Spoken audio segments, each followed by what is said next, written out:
are you guys doing? Good. How are you, man? I'm absolutely fantastic. I feel awesome. Yeah. Living in this winter. I feel like I need this hat on me. Yep. All right. There it is. Okay. So, who are you guys? We're Gold, aka GLD. We come from the East Coast. We traveled all the way here. Funny story though, is everybody wonders what GLD means, and even though it's technically gold, like the branding is gold. People always wonder what GLD means, so we tell everybody something different every time. Really? So, what do you tell them? Sooner or later, there's going to be a Reddit page about what the fuck gold means. Can I spell this? What the heck gold means, or GLD means, and that's going to be a good thing. But it's going to be like good looking because everybody knows something different now. Really? So yeah, gold. Grandmas love dinosaurs. Grandmas love dinosaurs. Where are you guys originally from? Oh, I'm from Connecticut, born and raised. Jake had moved around. I'm everywhere, born and raised, but Connecticut right now, Okay, cool. That's how we met. Living in Connecticut, in high school. I recorded bands, and he played in like a bunch of different bands, and so like, I think it was like initially we met because of like one of his bands recorded at like my little studio. Yeah. But then he would keep coming back with other bands and stuff like that recorded with me, and then we both like produced. This is not gonna work. We both we both recorded or we both like produced on the side, so we just always connected on that. Yeah. What got you guys into electronic music? Skrillex? Yeah, I would say Skrillex. I mean, I was really influenced by like Carnage, early Bro Safari, all that stuff, like the trap days, like the trap. Yeah, so Bro Safari and Willie Joy, that like EP that they did back in the day. Yeah, remember that EP, like that WTF song? Yeah. That was like every single set. We were like, how the hell do you even make that sound? And it's like, when you listen back to it now, you're like, oh my God, wow, that's like the simplest thing. Seconds. But at that time, that was like, trap is literally the coolest thing. Because I think probably the first trap song I've ever heard was, it's a Bauer, the Harlem Shake, and everybody was doing those viral. But that's all we knew about trap. But then we heard like Bro Safari and fucking Brills and all that shit. Dude. Yep. Throwbacks. That shit. When that shit came out, we were like, dude, we have to try this. We have to do this. Yep. So tell us about the origins of Gold. Like, how did you guys come to be, and like, how did you guys know that you two are going to be the ones to be? So basically, like, I started like really getting into the EDM scene and whatnot, and started producing like house music and trap music and shit like that. And then I would send him stuff, and he was in college still at the time. And then when he came home, we were like, "Oh, you want to work on music?" So we just smoked a shit ton of weed and worked on music.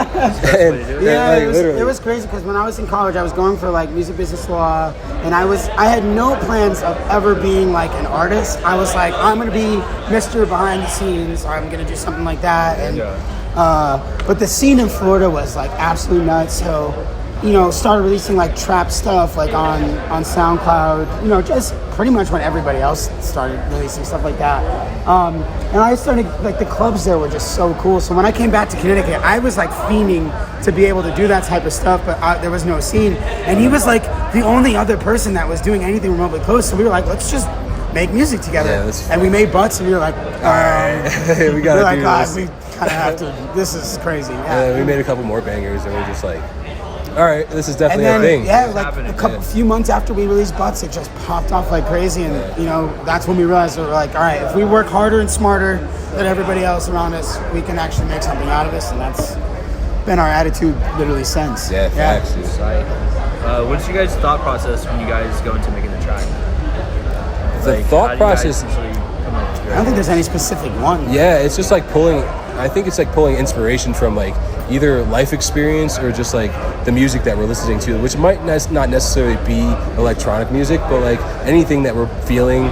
We do put a lot of feelings, I think, into our music for certain. Yeah, I think that's also what always separated our trap music from other trap artists, or our dubstep from other dubstep artists. Is it's like a lot of people like are all about the drop, but we're all about like the whole song, as a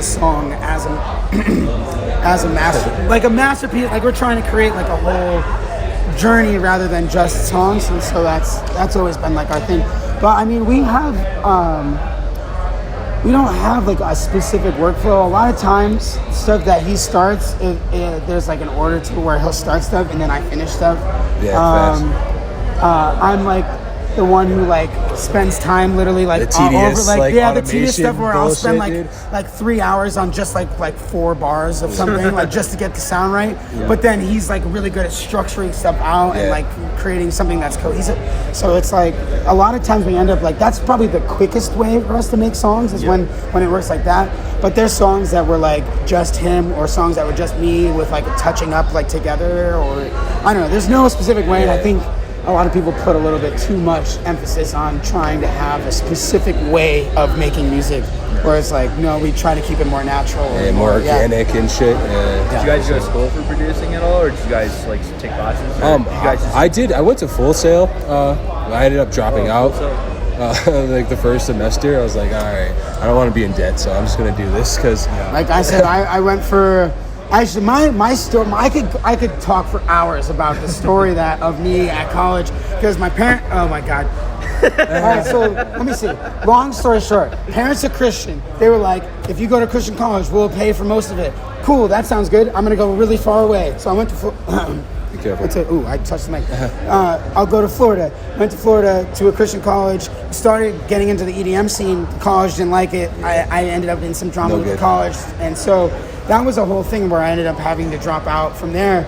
But I honestly, once I got back and like we started working on music, I was like, I had no intentions after that of even going back for entertainment law, for being a recording engineer, any of that shit. It was just like, once we knew we had what it took, we were like, let's just do this. Yeah, let's rock with like, it. Yeah. What was your most recent release? Our most recent release was our Without? Funk Case remix. Yeah. Without. I'm like, wait a minute, I have to think about it. Yeah, it's a future-based track. We both, like, it came together so naturally and quickly. We got the stems and we were, like, super stoked to work on it. So I hit the studio, sent the stems over to Jake, and then we ended up finishing it up together. And it's doing really well right now. It's popping. And honestly, that's one of at least mine, I think it's probably one of yours too. I Like, definitely. at least top 5 of the songs that we've made together. Just because of like, you know, it took so long to get it to hit right. And it was one of those things where like, once it hit, it was like that little last adjustment that we hit. We were like, yes. this is the sound. So whenever you have a song like that, I feel like I'm still not tired of hearing it. And I feel like that's another thing. Being an artist, it takes a long time to release stuff. Like once you get in the industry, it's like, you know, So you it's make like something old and to then, you in a sense, like, Yeah. when you're playing it. But this it's one, every time we play it, at a always show, feels brand I'm new. like, yes, yeah, absolutely. So that's definitely one of our favorites. Anything in the works you guys can talk to us about? Yeah, I think we could touch on. Anything you could kind of like bring to Andrew, can we talk about the circus thing. plans going? Yeah, so we have. Yes. I mean, So- we have stuff planned, but we don't know. If we We're can- finishing up our sophomore EP with Circus Records. Yep, all gold, nice. everything Yeah. $2, bitch. So How'd you that's- guys link up with Circus? A remix that we did. Yeah, a actually. remix for our friend Mark the Beast. He hit us up and he was like, "Hey, you want to remix this track?" And they ended up really liking it. And we were just like, "Fuck yeah!" And They then, liked it so much that the next email we got after sending it was, "Hey, do you guys want to do like maybe an EP?" We were like, I mean, Sure, let's do it. Like, why not? we were like, yeah, sounds like a plan.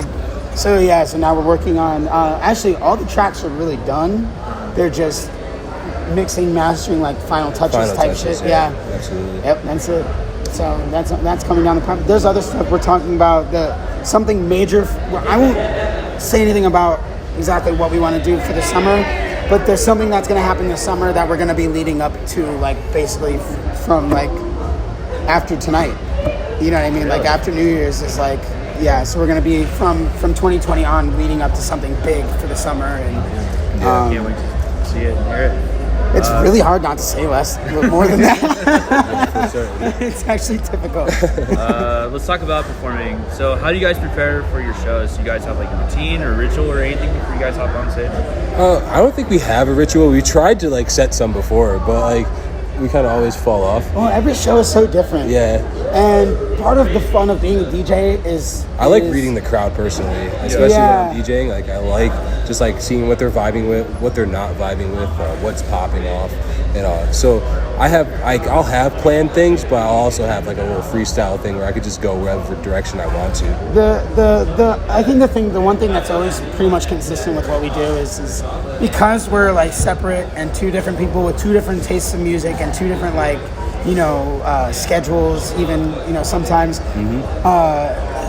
3-song, 5-song, even sometimes 10-song sections we'll like kind of make on our own. Yeah. But we never like make a full mix like Jake makes a full mix or Maddie makes a full mix, which we could probably do at some point. But like what's helpful with that is like for every set, we'll kind of want to fit new songs in, so we'll kind of make new like little sections. But then when we're at the venue and seeing what's going off, and like you said, we can kind of say like, okay, no, you go into that section next, and then I'll go into this one. So it leaves it where it's planned enough to where we get to play all the stuff we wanted to play. We're not like, ever like, what the fuck do we play? Yeah. But at the same time, we can be flexible. We can read the crowd and be able to play like, something that will make everybody happy, rage, party, whatever we're going for, vibe out, whatever we're going for. Yeah.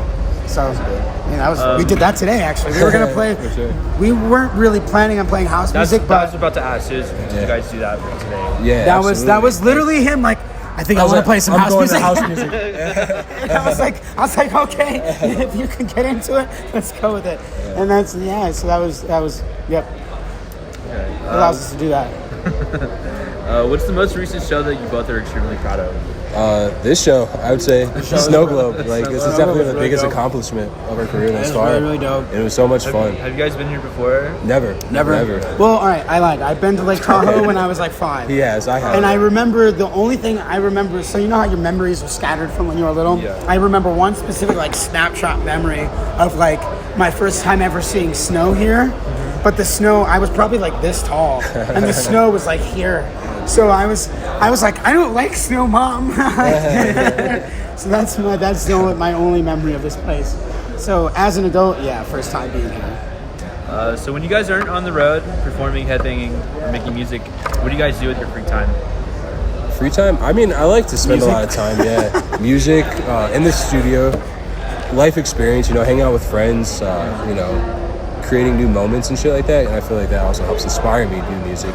So, I'm pretty much either just working on music.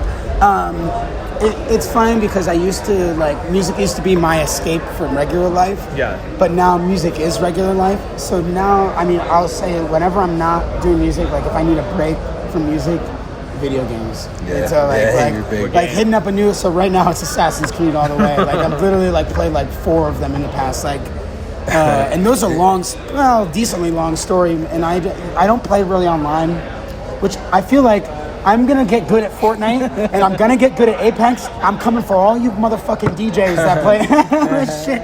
But until then, I'll dive in. Mass Effect was a game that I just, dove completely into for 2 days. I was like no music, just weed and Mass Effect, for 2 days, and that different planets and so shit like that. But other than that, same thing, hanging out with friends or just music. What do you guys usually listen to casually? Is it still electronic music, or is it hip hop, top 40 stuff, Billie Eilish? I think I listen to more electronic music than he does. Absolutely. But even I don't listen to that much. I'm very. I listen to a lot of hardcore music, pop punk. Pop punk is I'm hip hop, really big on. R&B. I'm everywhere when it comes to music, even electronic music. I even love a lot of pop music, country, everything. Pop. Dua Lipa is my girl, man. Oh yeah. She's babe. The new song that she just dropped. Don't Start, Don't Start Now is one of my favorite songs of all time right now. I really like the Dom Dollar remix. Yeah, man. It's really catchy, really fun. So we're all over the place. It's really just vibes or whatever we're good music. I think probably the biggest part where we're both together on is probably pop punk though. Oh, thanks. Yeah, I think we're always showing each other new pop punk bands, and our friends are always when we have people over at the studio, they're always walking in yo, let me show you this, and we're always expecting electronic music, but it's almost always some hardcore breakdown fucking really heavy shit or pop punk stuff. So that's definitely where we came from. Have you guys ever been to Emo Night? Yeah. Oh, really? New York City. Yes. Emo Night, New York City with MGK and Craig Owens. That shit was fucking... Is that the one with Travis Barker, when Travis Barker was there? No, I wish it was, because he's my biggest idol of all time. But I did end up talking to Halsey for 20 minutes and not even realize he was her. Literally, it was talking to her, having a great conversation. I was like, she looks familiar, but I'm not gonna like pursue that awkward conversation where you're trying to figure out somebody who looks. Have you ever done that? Yeah, where you're all like, the time. hey, so you look familiar, but I don't know who you are, and that person it comes up. I didn't do that. Yeah. So I just talked to her, and then like probably 10 minutes later, she's on stage singing like one of her songs. I'm like, oh shit. And she's also a big fan of the band, The Story So Far. And I just want to say I love her because of that. Like, that's awesome. That's one of my favorite bands. Halsey, if you're out there listening, marry both of us. Yeah, we're down. We'll make it work. Like, marry both of us, yeah. please. What advice would you guys give to young aspiring artists, producers, DJs? We actually had somebody ask us this last night. So we had a fan that really wanted to meet us last night, and that was Griffin, right? yeah. I met him yesterday too. And well, he was like, he asked like that question, and we've gotten asked that question. I can't even tell you how many times, and it's so hard to give an answer. But I think probably, at least for me personally, and he probably has a different one. But be yourself. Yeah. I think at the base of it all is, as far as interacting with other people, be yourself, because the right management, the right people, the right whatever will be attracted to you for you. One, in that situation, which is always better. And then two, if your music reflects who you are, you never have to like change. You never have to like force yourself into anything. And then it'll like when fans will be drawn to that like relationship with the music because of the fact that it relates to them, because you're being you, they can be you, or they can be themselves. Listen to that. And I mean, in so many different ways. Like if your brand, even if your brand fits you as a person, you don't got to dress like a completely different person to try and fit your brand. You know what I mean? Like a lot of people will put on. Right. And if you're really into streetwear, then develop a brand around streetwear. If you're into dressing like a hippie, then obviously don't start like a very streetwear oriented brand. Yeah. Where you have to. To add to that, I would say networking. Like, a lot of your opportunities are going to come from who you know, and just networking, being in the place where you really want to like just manifest every connection you can make. If it's artists, shaking hands with whomever, never be afraid to go up to somebody either. And just like, you never know, you can meet someone. Don't say anything stupid. But. Hey guys, here's my SoundCloud. I mean, but like, you have to obviously be reserved, and it's all about the approach at the end of the day. But your network is really important, especially in this industry, because like a lot of opportunities that come your way are going to come because of like someone you met at backstage at a show, or just in passing, and you really curated that friendship. So I think that's a big important thing.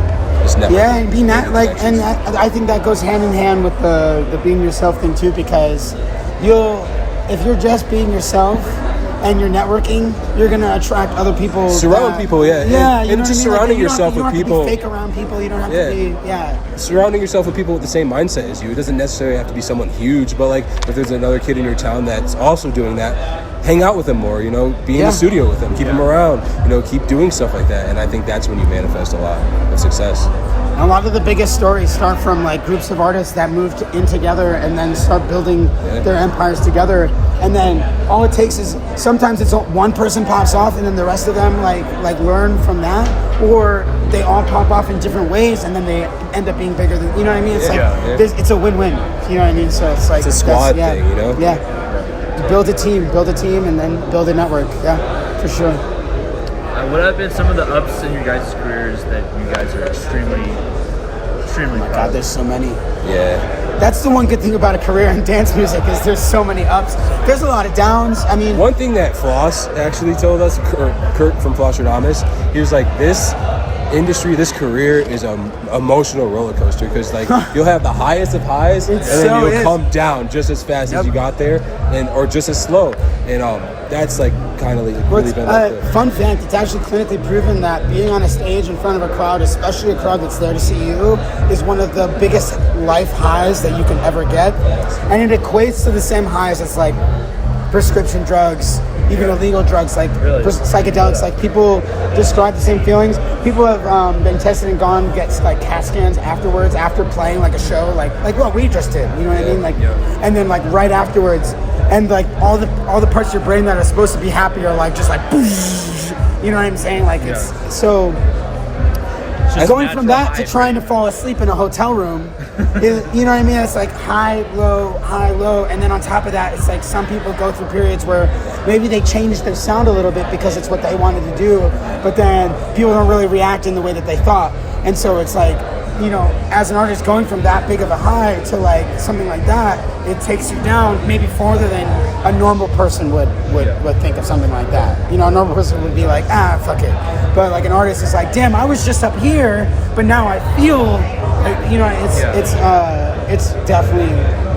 I think I know you can't talk about the ups without the downs. Yeah, I think one of the highest moments for me personally is just like having artists that were so big, like sliding into our DMs and like hitting us up on a personal level, like, hey, we really like your music. Because, you know, at the end of the day, we were just kids in our bedrooms essentially making music that, you know, we really liked and like wanted to share with people and wanted people to hear. And the fact that, you know, so many huge credible artists like hit us up about it.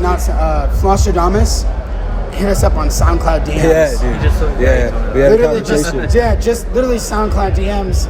And then we worked that into like interning for them and then like being on like shows with them and like, you know, and then they broke up and now they're different, you know, like different people and like now, We still maintain friendships with them. Yeah, like, it's like, you know, like whenever I have like a serious question or even if it's not even music related, sometimes I ask Kurt or Josh, you know what I mean? It's like, so like just being able to cultivate, I don't know, I hate the internet, but at the same time, man, I'm so glad the internet's so, you know, like it's there. You have everything you possibly need at your disposal. At your disposal.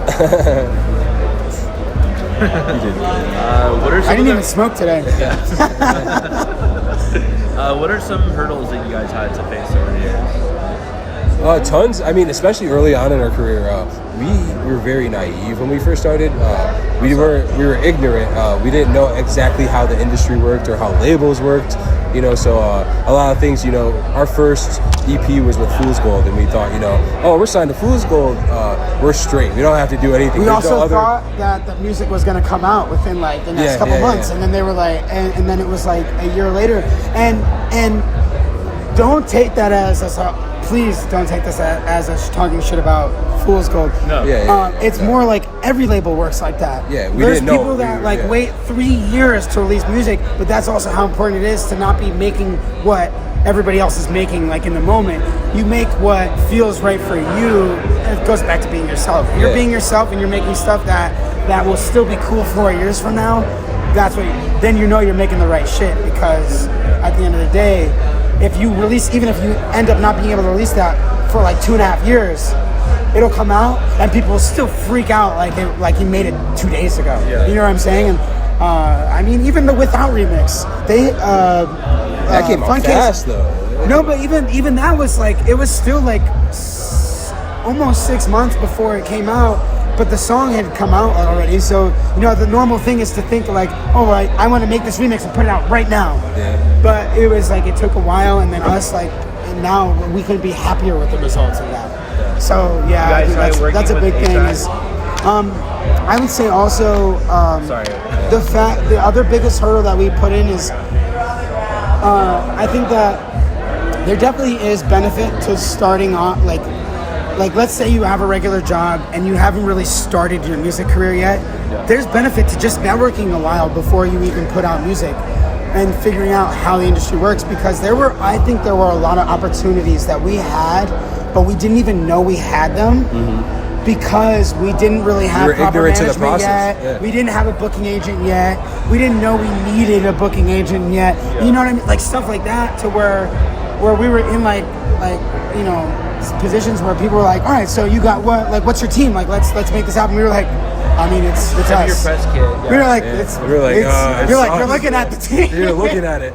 But it was, I mean, we learned, like, luckily we learned Click, and, you know. It's been a learning process, and I'm kind of grateful for that, for certain. Like, so, I mean, that would be, that could go along with advice, too. It's like, you know, build a team, build a network. That goes back to that. Yeah. Did you guys try doing anything with A-Track? Yeah, we've had a few like collabs, like kind of start and go that way. But it's really finding that right one. I mean, Yeah.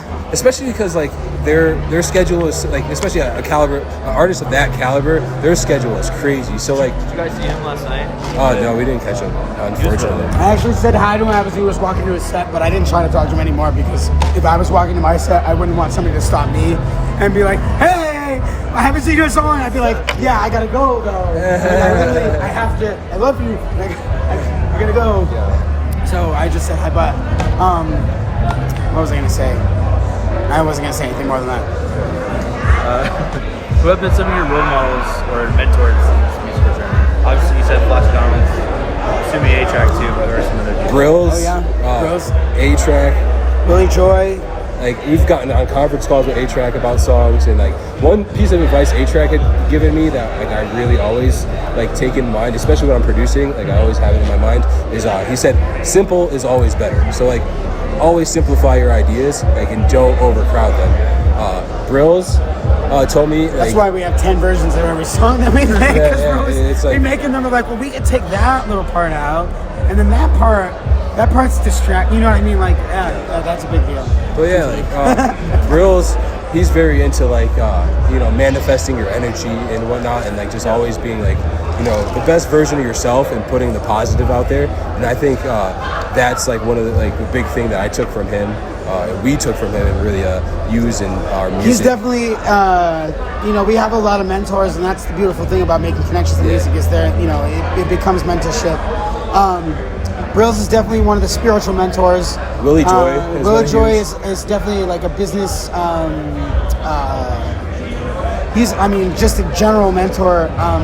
But as far as artists that are like current, that I would say that we look up to is Ryan 10 is, for me, one of the biggest inspirations.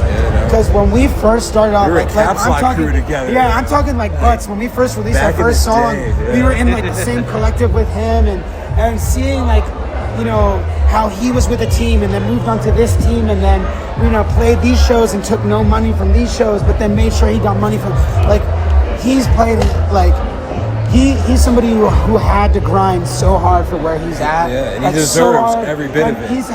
He had a kid early on, but then also he had another kid that has like almost didn't make it. I don't know exactly what the story with that was, but I mean he can when you interview him, you can ask him. Okay.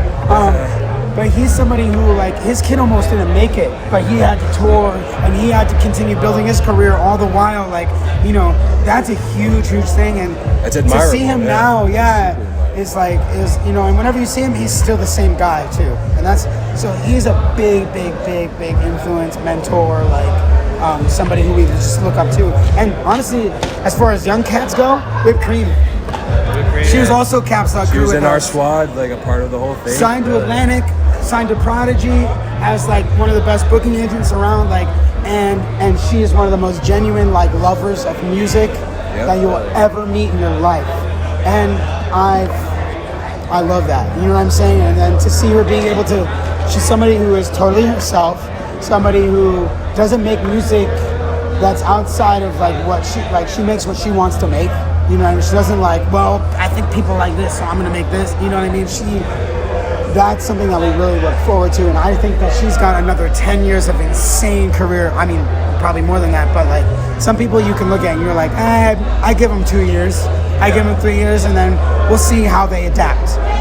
She's somebody who I think is gonna be around for another like century. You know what I'm saying? So like, we definitely look up to her. There's countless other artists that we look up for too. We meet with people every day that we're like, once you meet them in person, or once you see their work ethic, or once you see them finding their groove. Ruffalo is another dude. I think he just really found his groove and found himself in music. I mean, and he's been killing it lately. And so I think he's got like, so it's stuff like that. Oh my God, Pixel Terror. That's another one. Everybody's like, what? I mean, if I keep thinking about it, there's so many people we look up to that they're either at the same level as us, or just like you see them in the right mindset and you're like congrats, because it's so hard. It's so hard to be like what you're supposed to be, but at the same time be who you need to be. What can we expect from GLD in 2020? So much shit. we're going hard as fuck, and like we're just getting warmed up. Like 2019 was an amazing year for us. We've grown so much as people, as artists, with our brand and everything. We've learned so much. 2019, we became more ourselves. Yeah. I think that's what 2019 ended up being about, was us becoming ourselves. And I mean, I'll be honest, it's hard even being a duo because everybody's on a different journey as far as like who they are. Yeah. And so sometimes like you differ, and sometimes so finding where we both were like going as individuals, but then how that worked as gold was like a big part of 2019. And so 2020 is it's going to be a fun year. Yeah. I'll say that much. Absolutely. Good. And last question. What's your guys' favorite Kush smoke? Kush. I have two. I think mine is Jack Harrer. That's a good one too. Yeah, that's a good sativa right there. Jack Harrer is top 5. But Strawberry Cough and Green Crack. All sativa. We're sativa boys. Yeah, we don't like being tired. We don't like stuff that makes you lazy. So we like getting super stoned, like, bro, I'm so stoned. Let's make this sound weirder. And well, the other thing too is a lot of people are like, yeah, well, indicas are more strong. I'm like, yeah, so I just smoke more sativa. Like, I'll smoke for an extra 5 minutes and then I'll be fine. I'll be right there with you. I don't like when stuff just makes me like this, and then they're like, oh, let's go work on this song, and I'm like, what? And you just get lost in the screen, like scrolling, like lost in the sauce. Yeah, like it's just sativa. Yeah, so no, sativa's where it's at because it keeps you motivated. And honestly, a lot of the more creative strains are sativas, and that's what I like. I don't like strains of weed that you smoke and all of a sudden you can't like complete sentences. They make you kind of awkward. They make you tired. Sativas usually like make you more social, make you more like apt, creative, and euphoric. So yeah, it's more of a head high. Yeah, Green Crack, Jack Harrer, Strawberry Cough. That's it. 2 guys, 3 strains. It's like 2 girls, 1 cup, but like the opposite. Yep. 2 guys, 3 strains. That would be a good podcast. That. Yeah. 2 guys, 3 strains. Every podcast we smoke 3 different strains. Yeah. Just, all right. Try them out. See, 2020 is full of surprises. Exactly. You never know what's gonna happen. Well, thank you guys again. Dude, thank you, bro. Hell yeah. Whatever. So, You gotta keep warm somehow. Yeah. Thanks, man. You guys. That was lit.